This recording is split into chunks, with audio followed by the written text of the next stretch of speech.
In tonight's Political Insider, making the cut. We're only 1 week away from the first Republican presidential debate, and with the field of 16 candidates, many are clamoring just to be number 10. Who will make it? For insight, we turn to our guest on Capitol Insider, Dave Levinthal, senior reporter with the Center for Public Integrity. Dave, let's talk about the process. Fox News is hosting this first debate. The top 10 candidates from an average of 5 national polls will make the cut. Right now, it's safe to say who the top 5 are: Donald Trump, Jeb Bush, Governor Scott Walker, Senator Marco Rubio, and Senator Rand Paul. But after that, it gets a little murky. The bottom 5 at the moment include Mike Huckabee, Dr. Ben Carson, Senator Ted Cruz, Governor Chris Christie, and Governor John Kasich. Now, some of them are only holding on by a fraction of a percent. How much could these numbers change in the next week?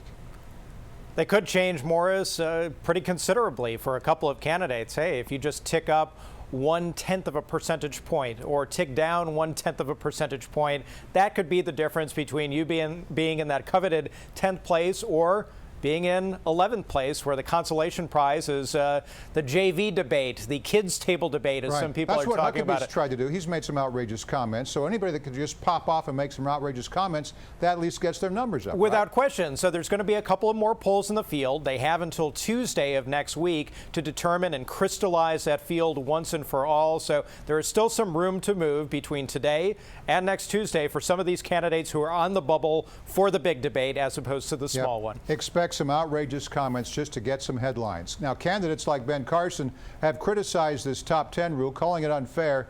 Fox has compromised, saying it will host the remaining 6 candidates in an earlier form. Some analysts say this could be a step up for them since they won't have to compete with Donald Trump on the stage. All right, Dave, are they right? How much do you think Trump will hog the spotlight? How much will Trump hog the spotlight? Well, when Donald Trump walks into the room, about 50% of the oxygen comes out of it. But at the same time, too, there's a question of you're going to have 10 people on the debate stage to begin with. It doesn't matter if it's Donald Trump or anyone else. It's going to be very, very difficult for any of the candidates, even including Donald Trump, to get a word in. It's going to be about a 2-hour debate, so there will be time for lots of questions to be asked. But when the field is so bifurcated and so divided up as it is going to be, it's just going to simply be difficult for any of these candidates to make a coherent pitch and really present their views on a wide variety of issues to the people who are going to be watching it. And believe me, there's going to be a lot of people watching this debate. Trump has got to say something more concise than "we'll see what we can see," as he told CNN this past weekend when they asked him, okay, you want to get rid of all the illegal immigrants, put up a wall, then what do you do about the path to citizenship for people that are already here? Well, we'll see what we will see. That was his response. So he's got to get better on that. Now let's talk about the importance of the debate. This will be the first time the American public will get a chance to see the candidates in a head-to-head matchup, as you said. Could it make or break some of the campaigns?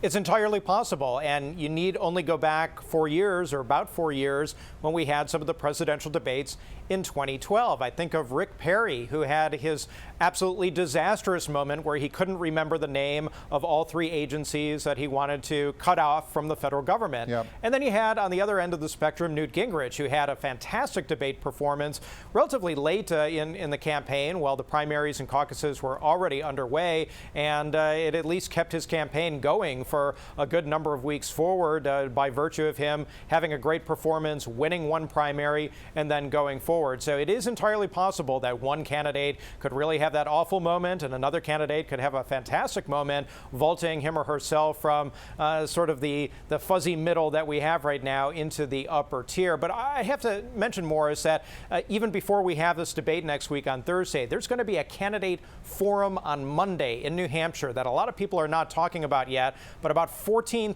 or 14 of the Republican candidates are going to be there. It's not a debate, but they're going to be answering a lot of questions from the moderators, and it's going to be on C-SPAN nationally, so I would encourage people to watch that as well. All right, the forums, the debates, what's the best way to handle Donald Trump? If you're one of those candidates, how do you handle him?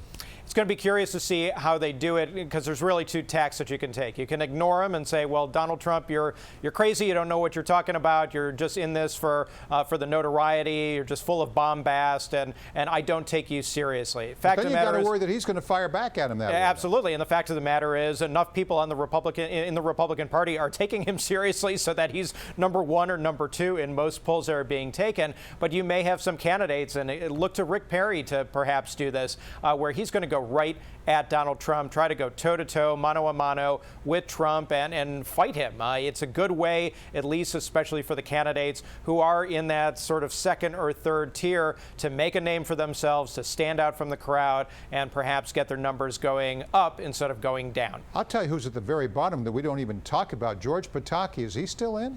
George Pataki's still in, Bobby Jindal's still in, Lindsey Graham is still in. These are some names that, under different circumstances, would, hey, you would. They are well-known politicians. Lindsey Graham's a sitting U.S. senator.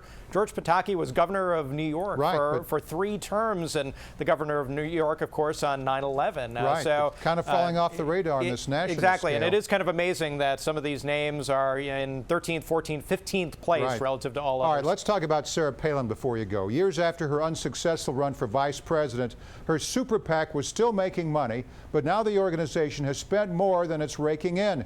Now, if Palin isn't running for office, who's giving her money and where's it going? Actually, her super PAC is not a super PAC. There's really nothing super about it these days. It's just a regular, normal political action committee, but by virtue of that, she's been able to raise an incredible amount of cash over the past several years, since 2009 when she put it in. Very few people, relative to where it was, are giving her money.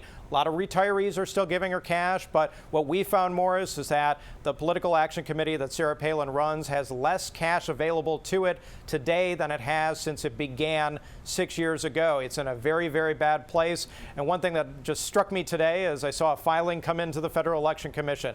It was from a political action committee run by Lyndon LaRouche. You may remember him as a perennial candidate in the 80s and the 90s, running for president all the time.